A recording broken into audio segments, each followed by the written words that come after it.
महागप्पी मुंशी प्यारेलाल का शौक था अपने को हर घटना का चश्मदीद गवाह सिद्ध करना।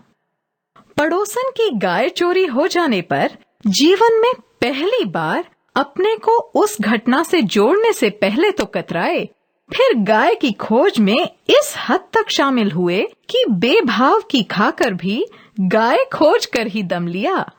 मुंशी प्यारेलाल यह कभी बर्दाश्त नहीं कर पाते थे कि शहर में कोई वारदात हो जाए, मारपीट हो जाए या कोई दान दे दे और उन्हें पता न हो। पास के कटरे में बर्फ वाले सुखलाल ने किसी बात पर अपनी पत्नी पर हाथ उठाया था। खबरें तो यहाँ बिजली की तरह फैलती हैं। डॉक्टर साहब मंडी से लौटे तो मुंशी जी से दुआबंदी हुई और बात चल पड़ी। मुंशी प्यारेलाल कह रहे थे, भाई यह बड़ा जुल्म है।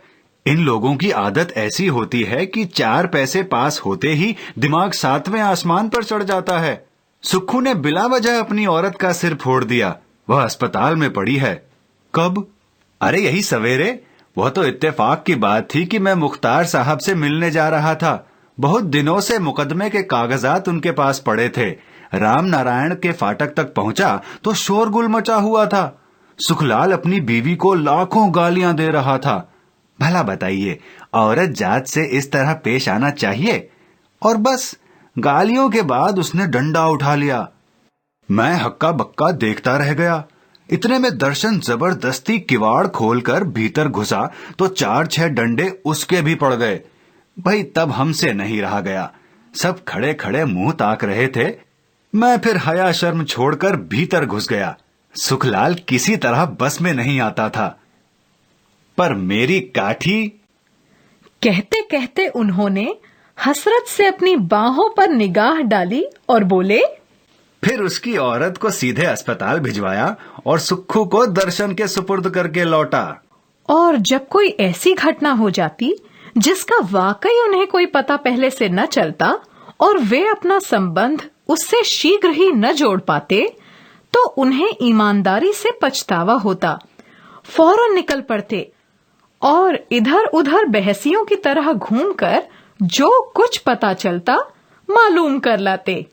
बस तभी उनको संतोष होता।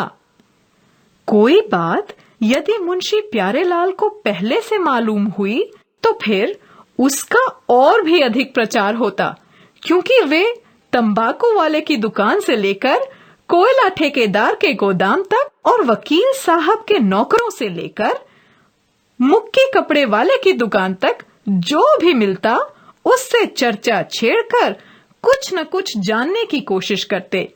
फिर जितना मालूम होता उसमें अपने से कुछ जोड़कर सुनाते जाते और आगे की बात मालूम करते जाते। यह क्रम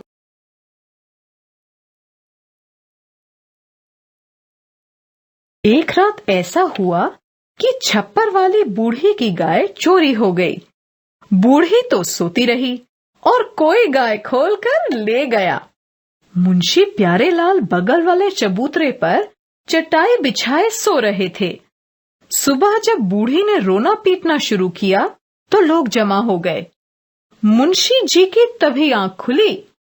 माजरा समझ में आते ही धोती की कांच लगाते हुए छप्पर में जमा लोगों के बीच घुस गए। बूढ़ी रो रही थी और एक आदमी पूछ रहा था, यहीं बंधी थी और तुम कहाँ सो रही थी? मुंशी जी फौरन अपनी तरफ बात मोड़ते हुए बोले, अरे सभी यहीं सोते हैं, मैं खुद यहीं चबूतरे पर सो रहा था। फिर बात को बड़े अंदाज से घुमाते हुए बोले, यह गाय जरूर रात के 2 बजे के करीब खोली गई है। कुछ आहट उस वक्त हुई थी। मैं तो बड़ा चौकन्ना सोता हूँ। इधर उधर देखा पर कुछ नजर नहीं आया। सोचा हवा होगी। उसके थोड़ी देर बाद फिर खुरखुराहट सुनाई पड़ी। अब यह तो उस वक्त नहीं सोचा कि कोई गैया खोले ले जा रहा है, पर लगा मुझे बिल्कुल ऐसा कि जैसे गाय चल रही है।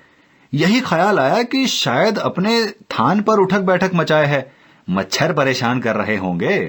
बीच में से किसी ने कहा, तो पुलिस में खबर करो ना। आज यह अजीब सी बात इस गली में सुनाई पड़ी है।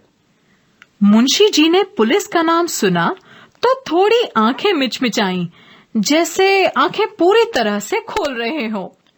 फिर अगुआ बनने के नाते बोले, अरे उस वक्त जरा सा यह ध्यान भर आ जाता तो भला गाय निकलने पाती। लेकिन एक बात यह है कि चोर गैया को उधर मैदान के रास्ते ले गए हैं। इधर से जाते तो मैं तो जाग ही रहा था, लेकिन थाने में रपट करो। मुंसरिम साहब बोले। सबने हाँ में हाँ मिलाई। थानेदार तहकीकात और मौका मुआयना के लिए आया तो मुंशी जी को बयान के लिए पुकारा गया। मुंशी प्यारेलाल निकल तो आए, पर उनका चेहरा फक था। लगता था जैसे बड़ा जब्र करके बाहर आए हैं।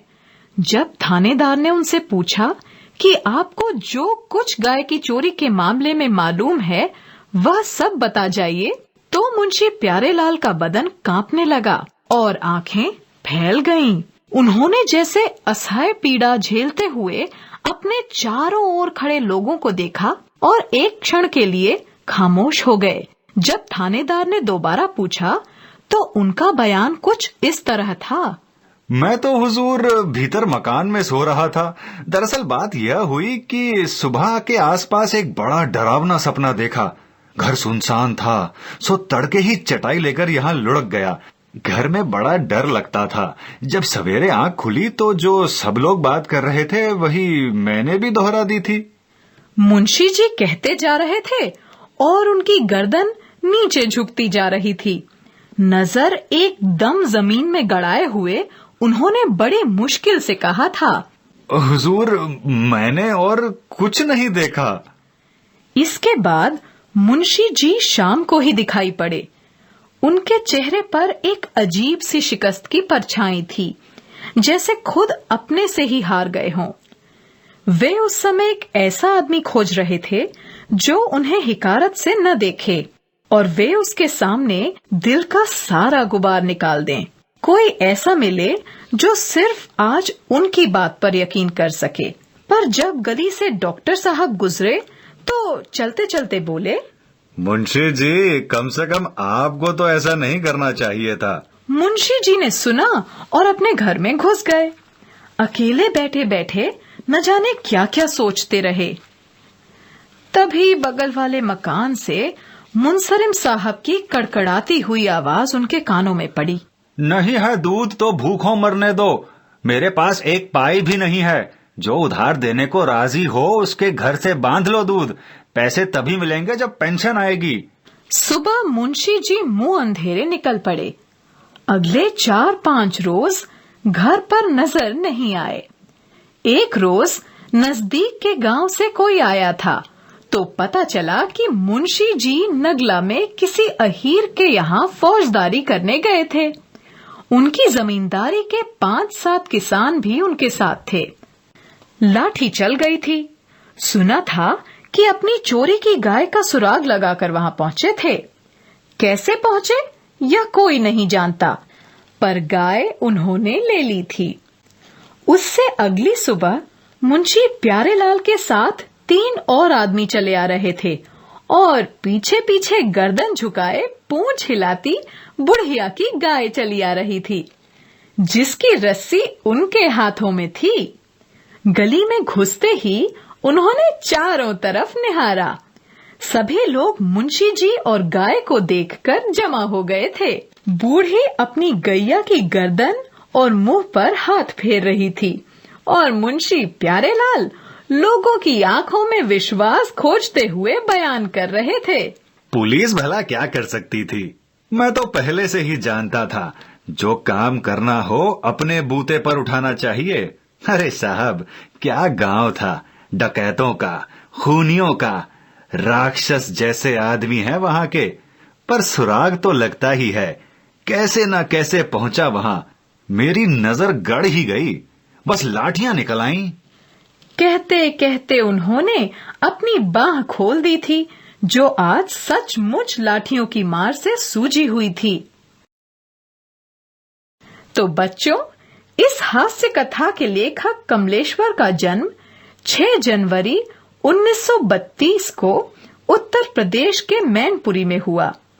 कहानी लेखन, साहित्यिक पत्रकारिता के अलावा कई फिल्मों और धारावाहिकों की पटकथा लिखी।